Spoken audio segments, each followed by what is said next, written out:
మా ఇంటి ముందు ముగ్గులతో పోటీపడి విరగబూసి చక్కగా నవ్వుతూ పలకరిస్తున్న ఈ పూలను చూస్తే మీకు కూడా చూపించాలనిపించిందండి.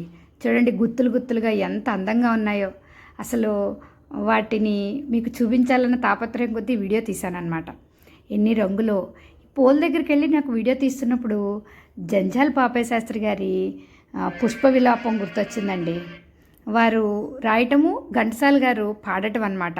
ఎంత అద్భుతంగా ఉంటుందంటే అది పువ్వు కోయడానికి వెళ్ళినప్పుడు పువ్వు బాధపడుతుందన్నమాట.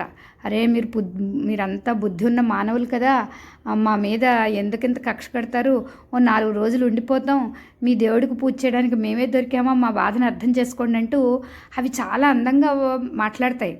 అది నేను అంత అందంగా పాడలేను అనుకోండి. మీలో ఎవరైనా పుష్ప విలాపం అది విన్నారేమో కమెంట్ చేయండి.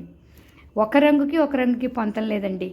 చిట్టి చిట్టి పచ్చని ఆకుల మధ్యలో బుజ్జు బుజ్జుగా విచ్చుకున్న పువ్వులు ఎంత బాగున్నాయో. అంటే చూడండి, ఒక 10 మంది చిన్నపిల్లలు, అదే మీ సంక్రాంతి భోగిపళ్ళకి వచ్చిన పిల్లలందరినీ ఒక గదిలో పెట్టి కూర్చోబెట్టారనుకోండి, వాళ్ళ భాషలో ఏవో మాట్లాడేసేసుకుంటూ ఆయన నవ్వేసుకుంటూ ఉంటారే, వాళ్ళని చూసి అర్థం అవ్వకపోయినా మనకే నవ్వొచ్చేస్తుంది. వాళ్ళు ఏం మాట్లాడుకుంటారో మనకే అర్థం కాదు. అలాగే ఈ పువ్వులను చూడంగానే మనకి వాటి భాష మనకు అర్థం కాదు, వాటిని చూడంగానే ఆనందం వచ్చేస్తుందండి. అలా విచ్చుకున్న పువ్వుని ఆ మొక్క మీద ఆకుపచ్చని ఆకుల మధ్యలో తల్లూపుతూ చూస్తే బోల్డంత ఆనందంగా ఉంటుంది. మీరు కూడా ఎప్పుడైనా మా మనసు బాగలేదు, రోజు బాగుండాలంటే ఏం చేయాలి అంటే, ఏ పూలతో అయితే మీరు పూజ చేద్దాం అనుకుంటున్నారో అలాంటి 2 పూల మొక్కల్ని ఇంట్లో పెంచి చూడండి. అవి మొగ్గవడం, అవి ఇచ్చుకుని పువ్వు అవ్వటం ఎంత అందంగా ఉంటుందో. ఈసారి అలా ప్రయత్నించి చూడండి. ఓకే,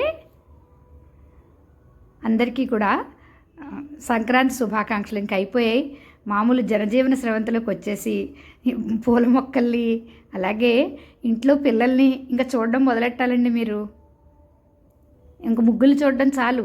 పిండి వంటలు, ముగ్గులు, భోగిపళ్ళు అన్నీ అయిపోయాయి. ఇంకా మీరు మామూలు ప్రపంచంలోకి వచ్చేయాలి. చుట్టుపక్కల ప్రపంచాన్ని చూడటం మొదలుపెట్టండి. Okay, thank you for watching.